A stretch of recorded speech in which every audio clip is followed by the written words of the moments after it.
गौरी की ताकत और मिली की आस्था।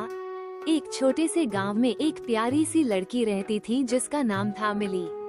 मिली के पास एक प्यारी गाय थी जिसका नाम था गौरी। गौरी मिली की सबसे अच्छी दोस्त थी। वे दोनों एक दूसरे से बहुत प्यार करते थे और हर दिन साथ में समय बिताते थे। एक दिन गौरी बीमार पड़ गई। मिली ने देखा कि उसकी प्यारी गाय अब उतनी चंचल और खुश नहीं थी। उसने तुरंत अपने पिता से कहा, पिताजी, गौरी बीमार है, हमें उसे ठीक कराने के लिए कुछ करना होगा। मिली के पिता ने गौरी की स्थिति देखी और चिंतित हो गए। उन्होंने गांव के पशु चिकित्सक को बुलाया, लेकिन दुर्भाग्यवश गौरी की हालत में कोई सुधार नहीं हुआ। दिनों बीतते गए और गौरी की तबीयत खराब होती चली गई। मिली के पिता ने महसूस किया कि गौरी की देखभाल के लिए बहुत खर्च हो रहा है और वो अब इस खर्च को नहीं उठा सकते। एक दिन उन्होंने मिली से कहा, बेटी, हमें गौरी को बेच देना चाहिए। हम उसका इलाज कराने में सक्षम नहीं हैं और हमें अपना खर्च चलाने के लिए पैसे की जरूरत है। ये सुनकर मिली बहुत दुखी हो गई।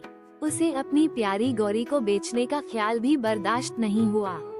उसने अपने पिता से आग्रह किया, पिताजी, कृपया एक और मौका दें। मैं गौरी की देखभाल करूंगी और उसे ठीक करने की पूरी कोशिश करूंगी। मिली के पिता ने उसकी इच्छा शक्ति और प्यार को देखकर उसे एक और अवसर देने का निर्णय लिया। मिली ने दिन रात एक करके गौरी की देखभाल की। वो उसे पौष्टिक आहार देती, उसके पास बैठकर उसे सहलाती और उसके लिए प्रार्थना करती। कुछ समय बाद धीरे धीरे गौरी की तबीयत में सुधार होने लगा। वो फिर से चंचल और खुश दिखने लगी। मिली और उसके परिवार ने राहत की सांस ली और वे सभी बहुत आनंदित हुए। इस घटना के बाद मिली के पिता ने महसूस किया कि सच्चे प्यार और समर्पण से किसी भी मुश्किल का सामना किया जा सकता है। उन्होंने मिली के धैर्य और दृढ़ संकल्प की प्रशंसा की और वादा किया कि वे कभी भी गौरी को बेचने के बारे में नहीं सोचेंगे। मिली और गौरी की दोस्ती पहले से भी मजबूत हो गई और वे दोनों खुशी खुशी गांव में एक साथ रहने लगे।